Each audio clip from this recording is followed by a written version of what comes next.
Evet, Mersin'de gezerken çayla harika bir şey gördük. Abi belediye bar açmış. Bar açmış belediye.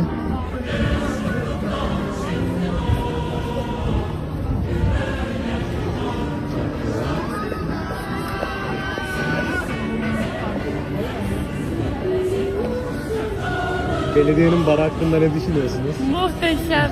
Cemal lüks restoranlardan daha mutlu ediyor beni şu anda. Ve yani fiyatlar gayet uygun.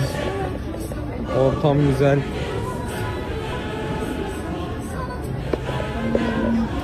Furkan poz ver.